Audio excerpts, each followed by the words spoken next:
Comme prédication, on continue dans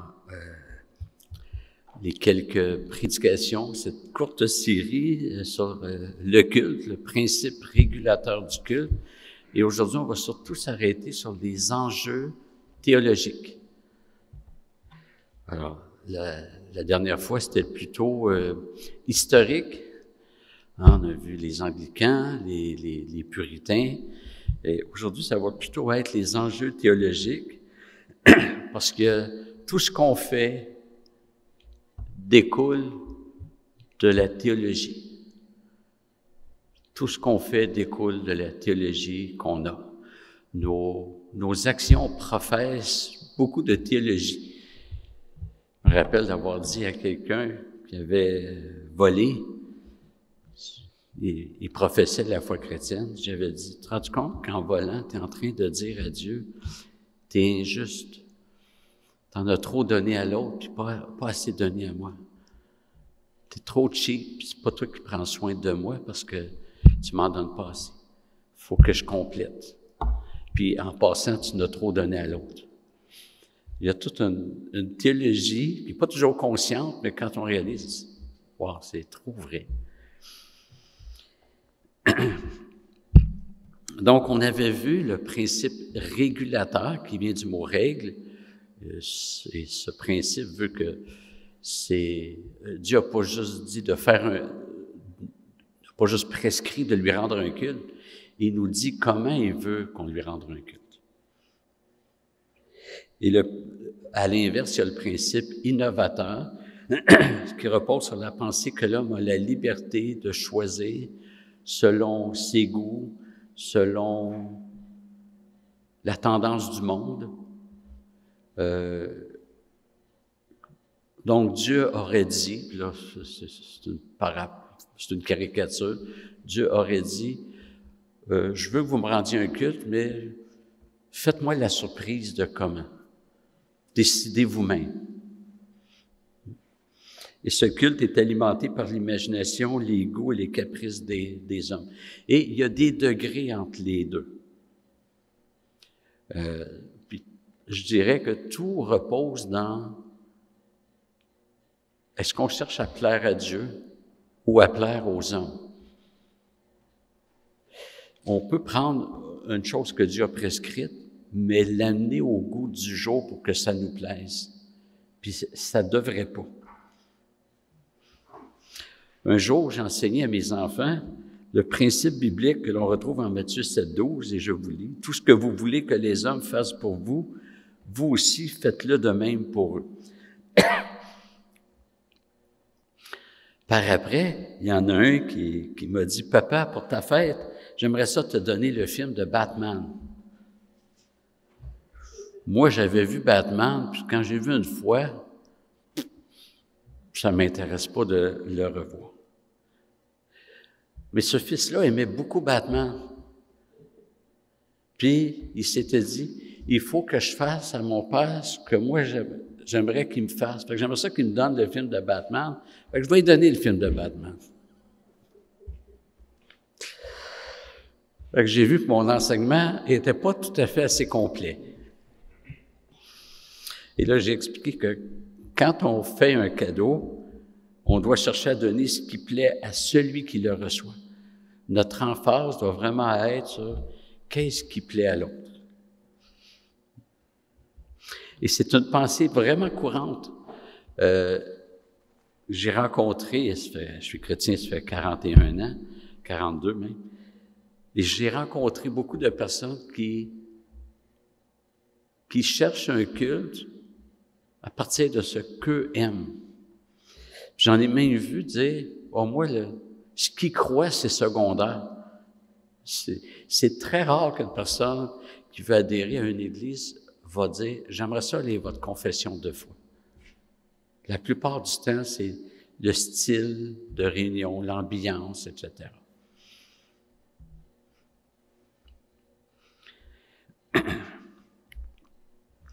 Vous savez comme moi que le deuxième commandement, qu'on retrouve dans Exode 20, Deutéronome 5, interdit l'idolâtrie.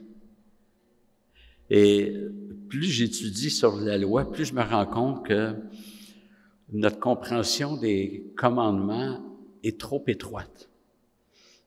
Par exemple, quand Jésus parle du commandement de ne pas commettre l'adultère, lui, c'est pas qu'il élargit le commandement, c'est qu'il démontre la largeur que le commandement a réellement. Il élargit rien. Il élargit peut-être la compréhension que les gens en ont. Mais c'est comme ça que ça aurait toujours dû être. Il dit, si quelqu'un commet l'adultère dans son cœur, convoite une femme dans son cœur, il l'a déjà commis. Son péché est déjà révélé. C'est déjà une infraction au commandement.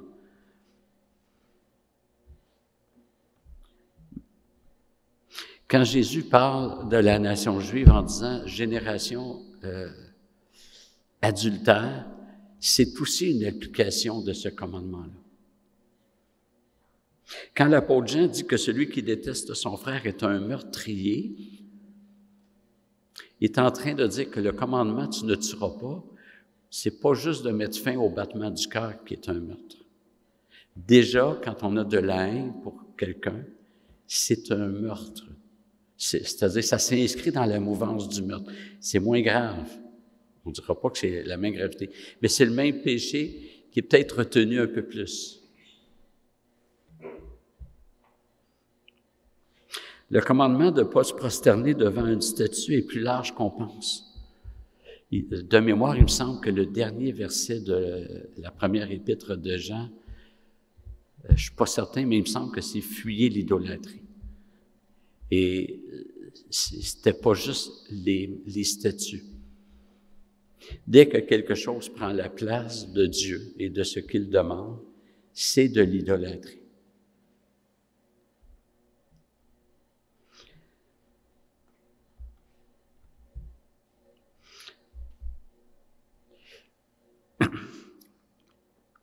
L'essence même du premier commandement, c'est de rendre un culte à Dieu selon Dieu. Alors, on va lire dans Matthieu 15 et les versets vont apparaître, versets 7 à 9. Hypocrite, Ésaïe a bien prophétisé sur vous quand il a dit « Ce peuple m'honore des lèvres, mais son cœur est très éloigné de moi. C'est en vain qu'ils me rendent un culte en enseignant des doctrines qui ne sont que préceptes humains. »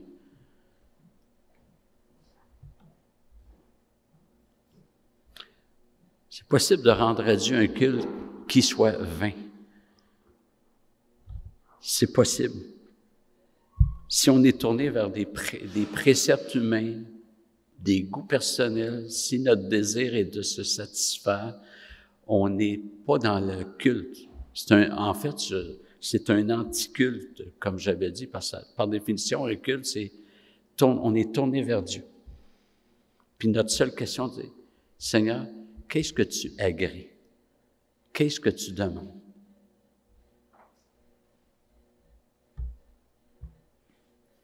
C'est un texte qui peut nous paraître sévère. Après tout, si les hommes rendent un culte à Dieu, il semble que Dieu devrait se plaire, devrait se réjouir.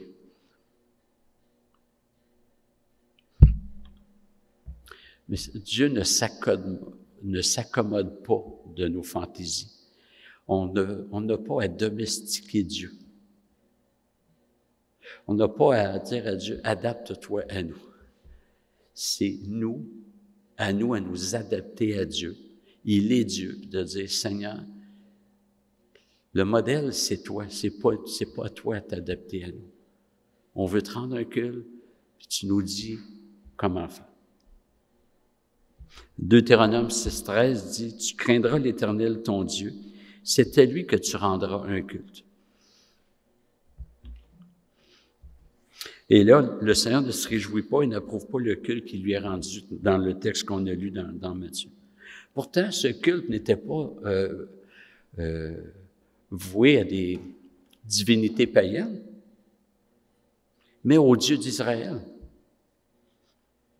On lisait les écrits inspirés qui est notre Ancien Testament, on récitait les psaumes. Les personnes que Jésus a dénoncées adoraient dans la ville demandée par Dieu, soit Jérusalem. Et malgré tout cela, Jésus dénonce et affirme que ce culte est vain. Pourquoi? Parce que le cœur est éloigné. C'est pas des cœurs qui sont tournés vers Dieu, c'est des cœurs qui sont tournés vers les hommes.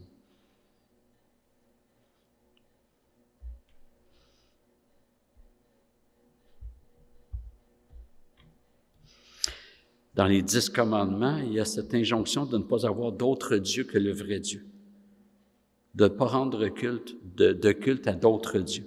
Et là, Jésus arrive et discrédite le culte des pharisiens et des scribes. Jésus va mettre au même niveau le culte que les pharisiens rendaient et les cultes païens. Et Paul va faire la même chose dans Colossiens, dans Galates. Il va parler des rituels juifs, puis il va placer ça au même rang que ce qu'il appelle les principes élémentaires du monde. C'est des préceptes humains, puis vous plaisez là-dedans, mais Dieu ne s'y plaît pas. John Knox a écrit un livre sur le culte et il a dit ceci. Toute adoration, honneur ou service inventé par le cerveau de l'homme dans la religion de Dieu, sans son commandement express, est de l'idolâtrie. L'idolâtrie, c'est simple.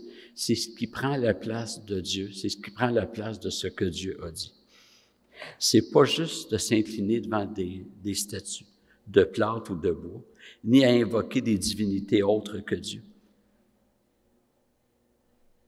Je ne sais pas si vous vous rappelez, lorsque le peuple et Aaron ont conçu le veau d'or, Aaron a dit, « Voici le Dieu qui nous a délivrés d'Égypte. » Pour eux autres, ils rendaient un culte au même Dieu, mais à travers ce que Dieu n'avait pas demandé et ce que Dieu avait proscrit. La question se pose pour nous. Quand on rend un culte à Dieu, est-ce qu'on recherche ce qui plaît à Dieu ou ce qui nous plaît? Chaque semaine, on se rassemble pour rendre un culte au Dieu 3 fois saint, au Dieu souverain, au Roi des rois, au Créateur, à celui qui nous a sauvés. Nous venons lui rendre un culte par l'écoute de la parole. C'est la première marque d'adoration. Écouter. Comme il a été chanté. Quand on s'installe pour écouter, on est en train de dire, « Seigneur, c'est à toi de parler. C'est toi qui as la sagesse. C'est toi qui peux m'instruire. » Et on va regarder quelques vérités théologiques qui se dégagent de ces questions-là. La première vérité, c'est la suffisance des Écritures. Les Écritures sont adéquates et complètes pour donner à l'homme tout ce dont il a besoin de savoir pour être agréé par Dieu. Comme chrétiens, nous affirmons cette vérité. On n'a pas à compléter les Écritures par la science, la culture, les goûts personnels. Dieu n'a rien caché de ce que l'homme a besoin de savoir. Dieu a révélé suffisamment pour nous. Il a fait connaître sa volonté suffisamment. Et il ne nous manque pas d'informations. Paul dit à Timothée, 2 Timothée 3, 15 et 17, « Depuis ton enfance, tu connais les Écrits sacrés. Ils peuvent te donner la sagesse en vue du salut par la foi en Christ Jésus. Toute Écriture est inspirée de Dieu et utile pour enseigner, pour convaincre, pour redresser, pour éduquer dans la justice, afin que l'homme de Dieu soit adapté, préparé à toute bonne œuvre. » Tu connais les Écrits sacrés. Toute Écriture est inspirée de Dieu et utile. C'est l'outil de Dieu pour enseigner, convaincre, redresser, éduquer. Les Écritures sont suffisantes. Elles sont complètes. Elles nous donnent tout ce dont nous avons besoin. Quand Paul a écrit ça à Timothée, c'était l'Ancien Testament, premièrement. Mais c'était suffisant pour donner les balises. Puis aujourd'hui, on a encore plus. Alors, vraiment, c'est suffisant. Donc, ça nous dit qu'on ne doit pas chercher ailleurs. Il y a des éléments du culte qui ont changé entre l'Ancien Testament puis l'Église primitive. Il y a des choses qui ont changé. Dans l'Église primitive, c'était pas par des sacrifices d'animaux, par exemple. Mais entre l'Église primitive puis nous, il y a une autre chose qui a changé.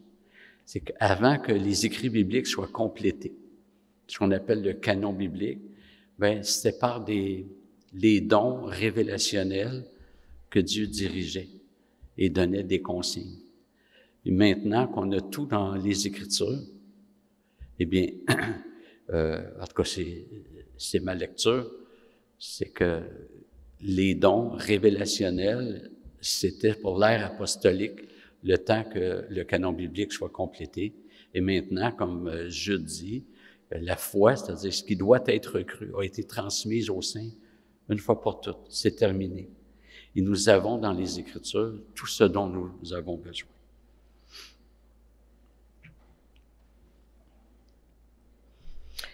Les Écritures qui sont utiles pour enseigner, pour éduquer, pour redresser. Redresser, c'est ramener dans la droiture, étymologiquement. Donc, on a besoin d'être enseigné pour savoir quoi faire. Et c'est vrai pour tous les aspects de notre vie. C'est vrai pour le culte aussi. Et puiser ailleurs que dans les Écritures consiste à remettre en question la pleine suffisance des Écritures. Et je vous répète, c'est possible qu'on dise, ah non, on prend ce que Dieu dit, mais on va le mettre à notre goût. On vient au film de Batman. Ah, moi, je fais un cadeau à papa. J'ai vendu plusieurs journaux pour pouvoir payer ça. Puis, je suis correct de faire ça. C'est comme si on faisait un gâteau de fête à quelqu'un, on faisait un gâteau aux carottes. La personne n'aime pas ça, mais moi, j'aime ça. Mais non, je t'ai fait un gâteau. Ouais. Vous comprenez que peut-être qu'on garde la forme, mais l'orientation est pas bonne.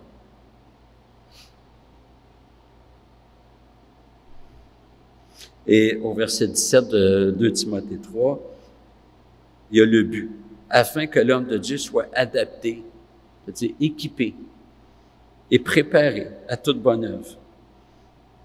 Pas juste certaines bonnes œuvres, mais à toute bonne œuvre. Ça inclut le culte. Un autre texte qui va dans le même sens, c'est le psaume 19, verset 8. La loi de l'Éternel est parfaite, elle restaure l'âme. D'abord, un mot sur le mot loi. Le mot loi peut parfois signifier des commandements, strictement des commandements. Mais il peut signifier l'ensemble de la révélation biblique. Dans 1 Corinthiens 14, 21, Paul il dit « Que dit la loi? » Et là, il va citer Ésaïe 28, 11. Ésaïe 28, 11, c'est pas un livre de commandements, c'est un livre prophétique qui dit c'est par des langues étrangères que je parlerai à ce peuple. Et en soi, c'est pas un commandement. Puis Paul range ça sous la loi. Puis dans Galates 4, que dit la loi? Abraham a 2 fils. Un de la femme esclave et un de la femme libre. Il cite Genèse. C'est pas un livre de commandement. Le mot loi peut avoir un sens beaucoup plus large. La loi de l'Éternel est parfaite. Parfaite, ça veut pas juste dire qu'il n'y a pas d'erreur. Il n'y a pas d'erreur, mais ça veut dire plus. Elle est parfaitement adaptée à nos besoins. Il ne manque rien.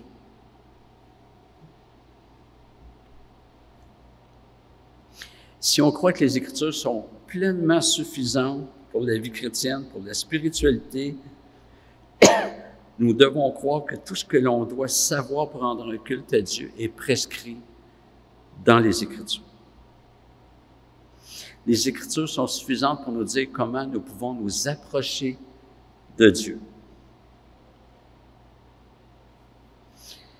J'ajouterai que ce n'est jamais à l'adorateur à déterminer comment adorer. On ne voit jamais ça dans l'Écriture. C'est à celui qui doit être honoré. Essayez d'approcher le premier ministre du Canada en décidant comment vous allez l'approcher. Vous risquez de faire la connaissance de quelques membres de la police montée. C'est pas aux citoyens à décider comment approcher. Imaginez avec Dieu.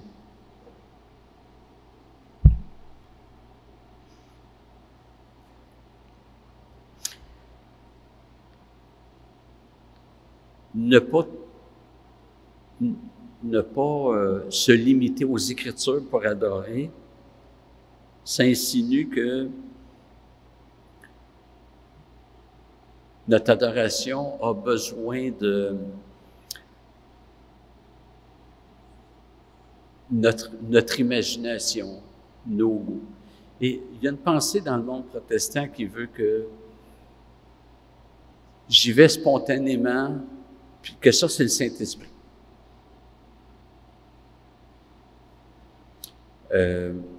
La Bible ne dit jamais cela. La Bible ne dit jamais cela. Un livre inspiré, ils sont tous inspirés dans la Bible, mais l'Évangile de Luc.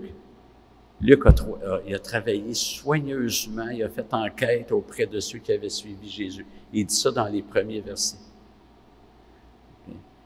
Autrement dit, il s'est promené avec son micro, puis il allait interviewer ceux qui avaient suivi Jésus.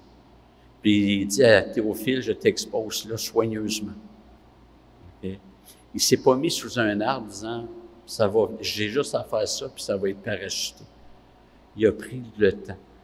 Il y a des livres, notre frère Mathieu étudie Hébreu présentement.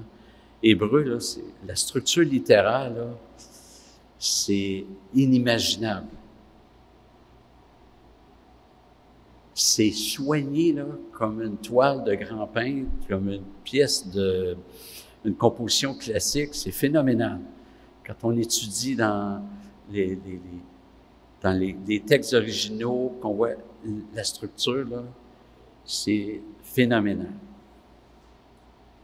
Alors, mais il y a une pensée qui dit que plus c'est spontané, plus c'est le Saint-Esprit.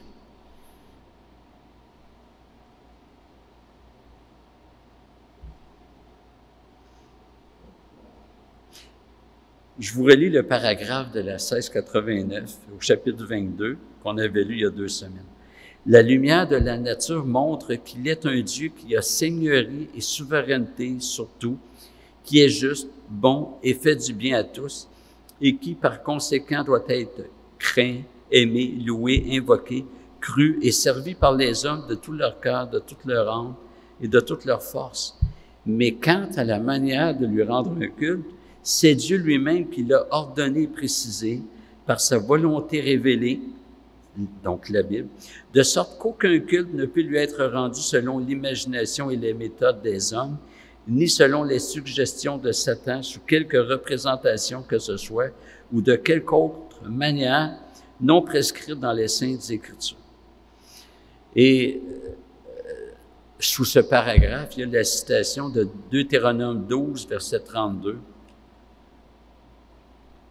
qui dit « Vous observerez, vous mettrez en pratique ce que je vous ordonne. Tu n'y ajouteras rien et tu n'en retrancheras rien. » Et dans ces consignes, il y avait toute la question du culte. Ce verset ne dit pas que l'homme a la permission de tout faire, excepté si c'est clairement défendu. Au contraire, l'homme a le devoir d'accueillir la révélation en l'observant et en mettant en pratique tout ce que Dieu ordonne sans rien y rajouter, y compris, puis dans le contexte, à commencer par le culte. Il n'y a rien qui peut être ajouté. C'est l'erreur que les pharisiens ont faite, c'est l'erreur que l'Église catholique a faite. Et c'est le danger qui guette toutes les églises. Je vous ai conté, il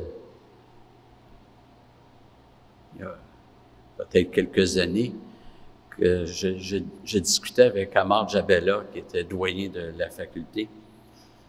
Puis il me disait que au 19e siècle, au Québec, les églises les plus fortes, les églises protestantes, c'est l'Église unie, l'Église anglicane,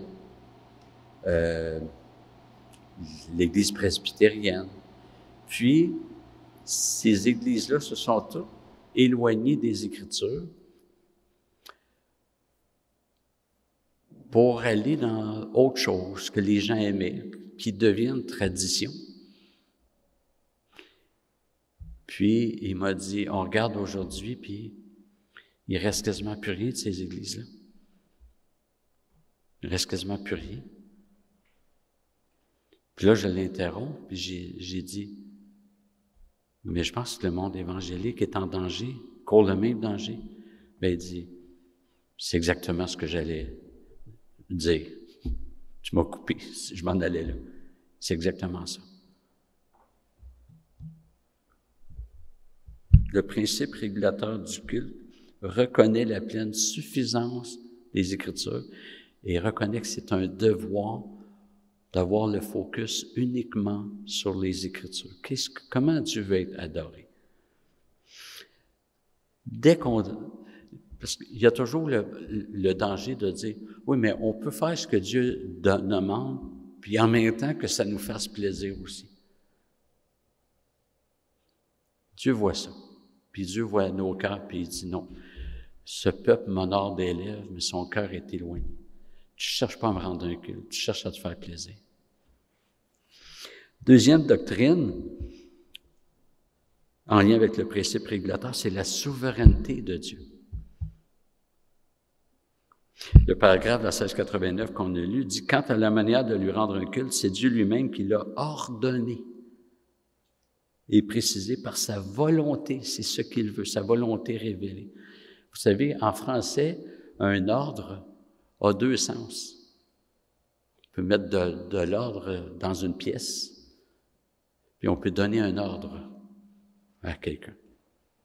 Mais avec Dieu, les deux vont ensemble. C'est en suivant ce qu'il a ordonné que les choses sont ordonnées. Rendre un culte à Dieu en bafouant sa volonté, c'est contradictoire. Le culte doit impérativement se faire en lien avec la volonté de Dieu et jamais selon nos goûts, nos caprices et nos préférences. Et Dieu va être adoré comme le souverain. Frères et sœurs, quand on vient devant Dieu, on vient devant le Très-Haut.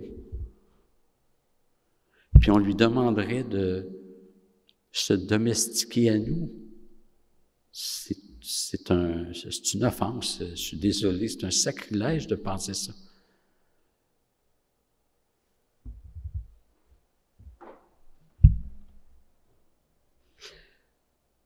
Parce que Dieu est créateur et nous sommes créatures. C'est à Dieu à décider. Jérémie 10, verset 23 dit « Je reconnais, Éternel, qu'à l'être humain n'appartient pas sa conduite. Ce n'est pas à l'homme, quand il marche, à diriger ses pas. » C'est pas à nous. C'est à Dieu. L'homme n'est pas appelé à collaborer avec Dieu dans une relation de collégialité. Il y a longtemps, il y avait un imitateur qui est décédé maintenant, s'appelait Jean-Guy Moreau. Et il imitait Jean Drapeau qui avait des idées de grandeur pour Montréal. Puis, Jean Drapeau est décédé, puis Jean-Guy Moreau l'a imité. Il a imité le Jean Drapeau qui serait rendu au ciel. Puis là, dans son imitation, on voit Jean Drapeau qui parle à Dieu, puis qui dit « Chers collègues, C'était drôle. Mais en même temps, Dieu n'est pas notre collègue et on n'est pas son collègue. Il n'y a pas une collégialité d'égal à égal. L'homme est appelé à collaborer, au sens étymologique, c'est travailler avec, hein, le Laban. Mais Dieu reste Dieu, souverain. Et tout doit se faire selon ses prescriptions. Imaginez la folie. L'homme dit à Dieu, je suis maître de la façon avec laquelle je veux t'adorer comme le maître. C'est l'homme qui dit, moi je suis maître de comment je vais t'adorer comme le maître. C'est paradoxal. Un autre paradoxe, l'homme dit à Dieu, j'ai la sagesse pour décider comment doit être adoré celui qui possède la sagesse.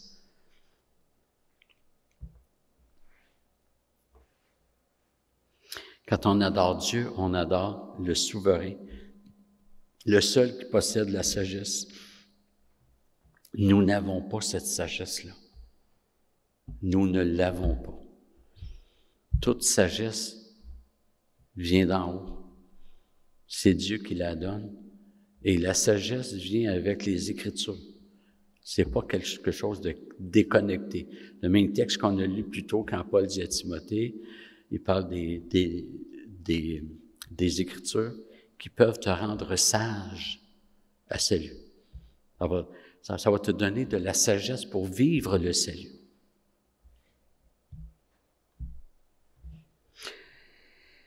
Troisième point théologique, c'est la dépravation du cœur humain.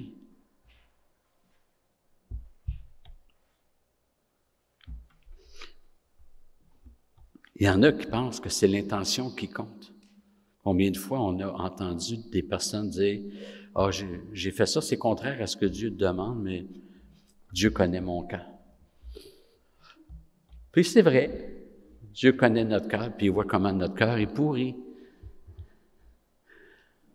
Puis il est tellement pourri qu'on fait des gymnastiques pour justifier des choses que Dieu refuse.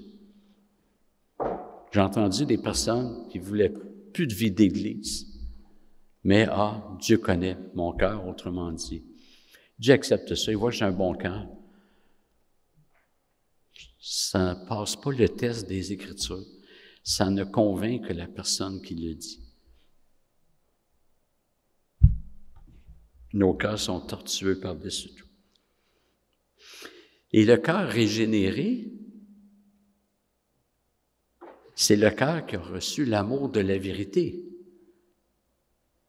Et il va vouloir la vérité, puis il va vouloir faire ce que Dieu veut, le Dieu de vérité. Il ne voudra pas faire ce que lui veut comme individu. Notre conversion, notre régénération ne nous rend pas moins péchants. Elle nous rend plus conscients de notre péché, plus vigilants, mais on est pécheurs encore. Nous attendons encore la rédemption de notre corps. Et notre corps, c'est pas juste la partie physique. C'est notre volonté, c'est nos pensées qui sont renouvelées, mais notre vieille nature est encore là. Elle est crucifiée, mais elle grouille encore. Elle grouille encore. En tout cas, moi, je le constate dans ma vie, je le lis dans l'Écriture. Notre vieille nature est toujours présente. Romains 7, Paul parle de l'homme. Paul parle de lui-même, il dit « Je fais le mal que je ne veux pas faire, et je ne fais pas le bien que je devrais faire. »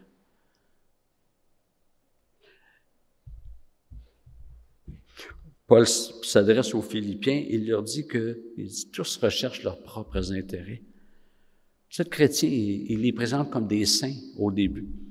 Mais il dit, tous recherchent leurs propres intérêts. Qu'est-ce que Paul doit faire? Il faut qu'il amène Timothée, quelqu'un de l'extérieur, parce qu'il n'y a personne à l'intérieur. C'est des chrétiens, mais ils étaient mal affermis ou ils étaient sur une mauvaise tangente. Les Galates, même chose. Paul leur dit, aux Galates, insensés. Étymologiquement, là, vous êtes dépourvus d'intelligence. 1 Timothée 1,15, Paul dit, c'est une parole certaine et digne d'être entièrement reçue que le Christ Jésus est venu dans le monde pour sauver les pécheurs, dont je suis, moi le premier. Il ne dit pas dont j'étais. Il utilise un indicatif présent.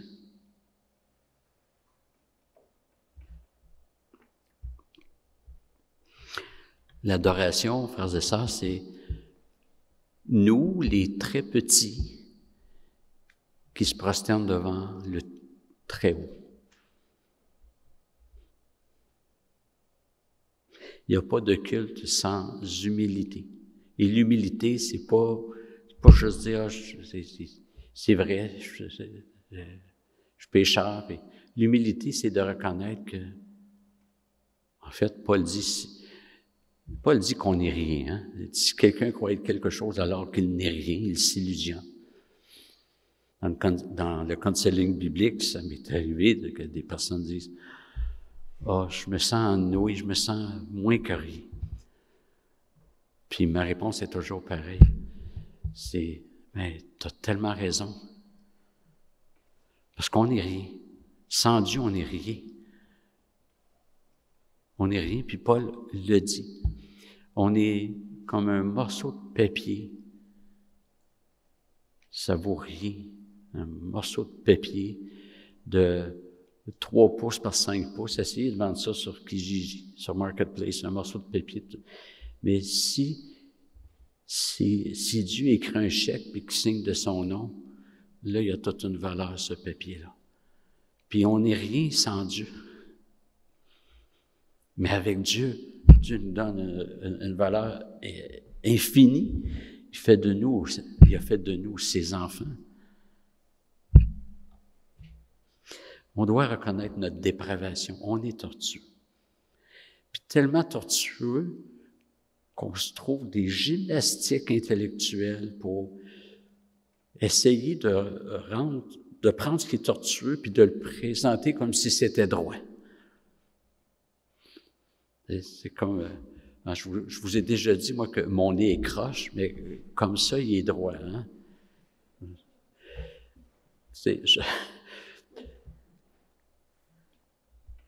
On est tortueux. On tord tout. Et on tord même ce qu'on fait de tortueux en espérant le présenter comme droit. Et le 4e point théologique, c'est que c'est par l'édification, c'est par les institutions divines qu'on est édifié. Ça fait partie du culte aussi d'être édifié. Est-ce qu'on doit chercher à s'édifier ou à être tourné vers Dieu? Mais c'est en étant tourné vers Dieu qu'on est édifié. L'Évangile a ce paradoxe que c'est en mettant l'attention sur l'autre qu'on trouve notre compte. J'ai jamais rencontré un chrétien qui cherchait à être heureux, qui a réussi. Jamais. Mais j'ai rencontré des chrétiens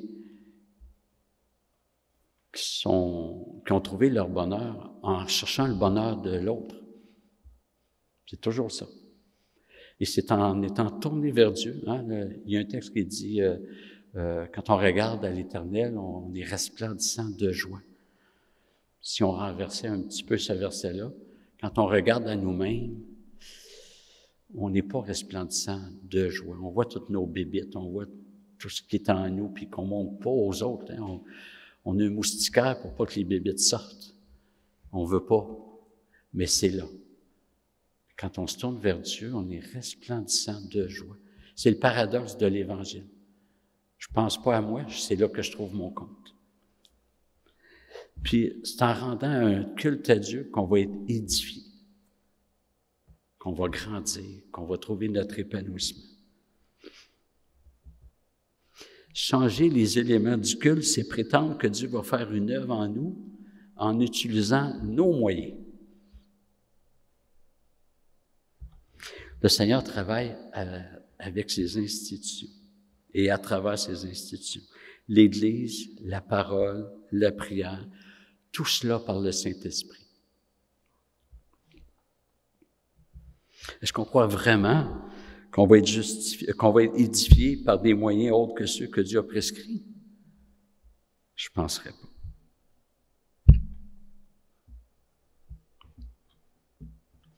Je vais vous parler maintenant, rapidement, de ce qu'on appelle les offices christiques. C'est quoi les offices christiques? C'est dans l'Ancien Testament, il y avait 3 offices pour lesquels on procédait à l'onction d'huile. Il y avait roi, prophète et sacrificateur. Et les 3, on les retrouve en Jésus-Christ. Je ne développerai pas trop parce que notre frère Mathieu étudie ça, puis il prépare une prédication. Enfin, je ne veux pas y ôter la viande sur l'os.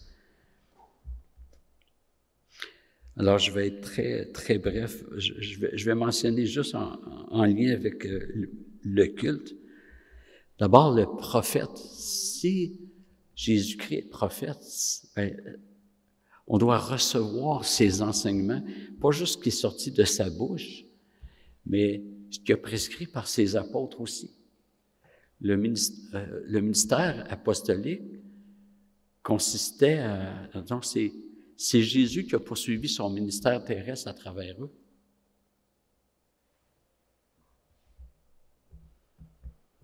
Et lui, il est la parole incarnée. Il n'est pas juste le messager, il est le message.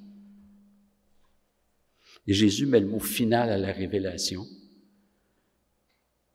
Comme j'ai mentionné tantôt, Jude qui parle de la foi transmise aux saints, une fois pour toutes, c'est fini. On n'a pas à attendre de nouvelles révélations. Ensuite, le sacrificateur dans le culte, ça fait quoi? Ben, c'est par la médiation du Fils qu'on peut s'approcher du Père. Uniquement. Tous ceux qui n'ont pas le Fils n'ont pas le Père. Je suis parfois abasourdi de voir des chrétiens, dont un qui a été politicien et qui est allé à Jérusalem, puis il est allé sur le mur des lamentations avec, comment on appelle, le Képpa. Il est allé prier avec les Juifs. Et pour moi, c'est une abomination parce que dans le monde évangélique, il y en a qui rendent presque un culte à la nation juive, là. C'est une nation qui rejette le Messie. Et si un Juif se convertit à Jésus-Christ, on l'accueille, c'est notre frère. Mais sinon, c'est pas notre frère et Dieu ne l'agrée pas parce qu'il passe pas par Jésus-Christ.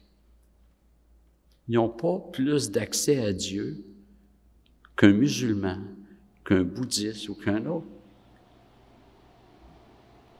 Parce qu'ils passent pas par Jésus-Christ. Actes 13, 38 et 39, sachez-le bien, par lui, par Jésus, le pardon des péchés vous est annoncé, et en lui, quiconque croyait est justifié de tout ce dont vous ne pouviez être justifié par la loi de Moïse. 2 Corinthiens 10, toutes les promesses de Dieu sont oui en lui. C'est donc aussi par lui que nous disons à Dieu l'Amen pour sa gloire. Éphésiens 2, 18, car par lui, nous avons les uns et les autres accès auprès du Père dans un même esprit. Colossiens 3, 16, quoi que vous fassiez en parole ou en œuvre, faites tout au nom du Seigneur Jésus, en rendant grâce par lui à Dieu le Père. Hébreux 13, 15, par lui, offrons sans cesse à Dieu un sacrifice de louange, c'est-à-dire le fruit de lèvres qui confesse son nom. Et le troisième office, c'est la royauté. Eh bien, tout simplement, on revient au fait que Dieu est souverain. Si le Fils est roi, eh bien, c'est à lui à décider.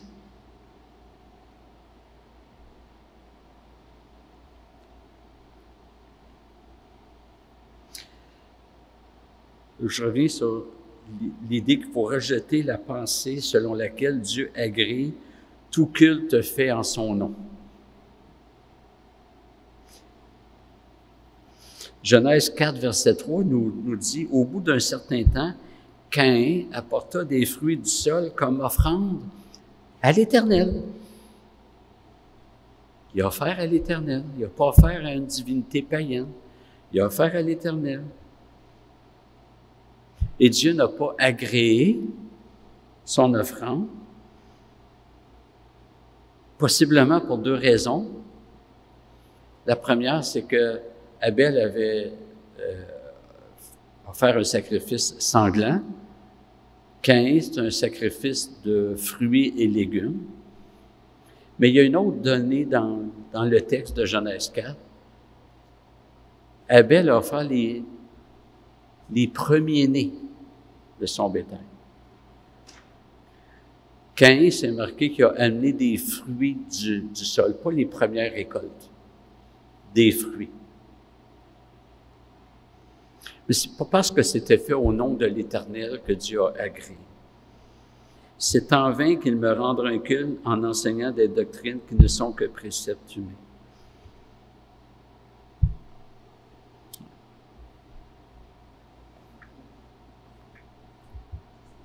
Un culte, selon l'homme, c'est l'homme qui, dans sa prétention, pense s'approcher de Dieu avec ce que l'homme pense et que Dieu va recevoir ça. Un culte, selon l'homme, c'est l'homme qui va offrir à Dieu, mais sans reconnaître l'autorité et la sagesse de Dieu. Nous continuerons une prochaine fois, Dieu voulant, en nous arrêtant davantage sur la disposition du cœur, parce que c'est important. Parce que le principe régulateur du culte ne peut pas se satisfaire d'un conformisme, de dire on fait A, B, C, D, on est correct. Il faut que le cœur y soit, mais on verra à ça éventuellement. Alors, retenons que les enjeux théologiques suivants sont importants. Les Écritures sont pleinement suffisantes pour nous dire comment rendre un culte à Dieu. Dieu est totalement souverain sur tout, incluant le culte, et d'abord le culte, et que nous, dans notre dépravation, nous n'avons qu'une sagesse en nous-mêmes, ni la compétence, ni le droit de décider comment Dieu va être approché. Que le Seigneur bénisse sa parole.